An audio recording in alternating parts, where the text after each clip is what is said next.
I invite you to consider with me one verse, 13 words in the book of Jonah, chapter 3 and verse 1. The text says, "Now the word of the Lord came to Jonah a second time, saying."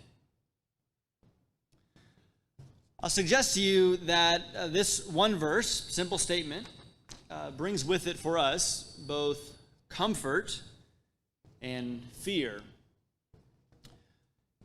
It says that the word of the Lord came to Jonah a second time because you may remember that the first time God spoke to Jonah, Jonah disobeyed God. And not only did he disobey, God told him to go to Nineveh, which is about as far east as the Israelites would have known. And instead, Jonah took off for Tarshish, which is about as far west as the Israelites would have known of. And, again, you may remember that this disobedience took Jonah off the side of a boat in the middle of a storm and down to the bottom of the sea, to the point of death, Jonah says in chapter 2. And yet, in spite of his disobedience and pending death, God, in his great mercy, saved Jonah by using the fish to swallow him and keep him alive for 3 days and 3 nights.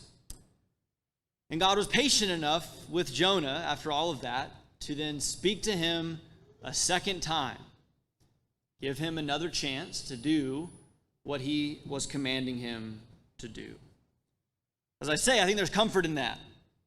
Each of us has disobeyed the commands of God.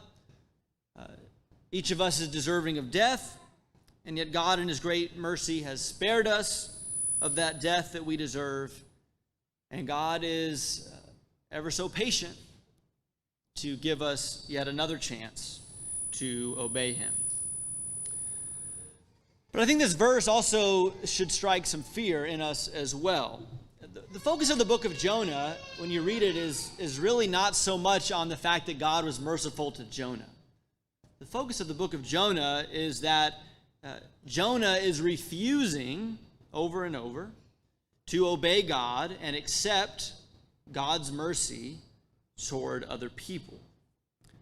One of the things you see in Jonah is all of these things in God's creation that are doing exactly what God commands or what God appoints.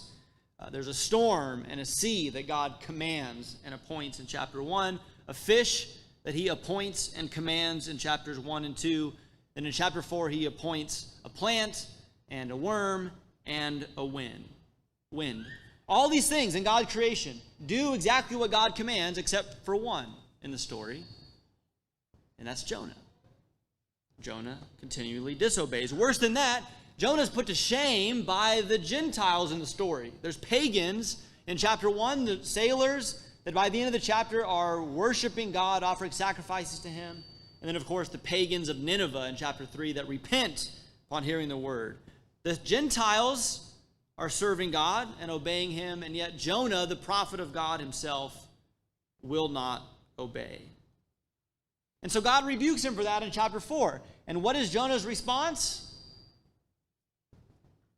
We don't know, actually. The book of Jonah literally ends with a question mark, at least in our English Bibles. We don't know what Jonah's response is. We don't know how Jonah responds. The point of the story is then for us to look at ourselves and say, will we surrender to God's mercy or stubbornly refuse it? The word of the Lord came to Jonah a second time, and it was a message of warning for Jonah to straighten up and do what he was supposed to do. What has God commanded of us that we keep resisting? Each one of us tonight, I think, should ask ourselves, is there something that God has commanded that I keep stubbornly rejecting? Someone in my life that I need to forgive? Someone that I need to ask forgiveness of? Is there a sinful habit I need to quit? Is there someone that I need to talk to about the Lord? Or someone I need to talk to about their soul? Do I need to step up as a leader in my family? Step up as a leader in my church? Or it could be tonight there's somebody here that has not been baptized, and you keep putting that off and resisting that. Thanks be to God for his mercy towards us and his patience towards us. But God is not mocked. And let's honor his mercy, therefore, and his patience by giving in to his will and doing the things that he has commanded us to do. Now, the word of the Lord has come to us a second time tonight. What will we do about that? Zion's call is ringing. If we can help you in some way, come to the front as we stand and sing.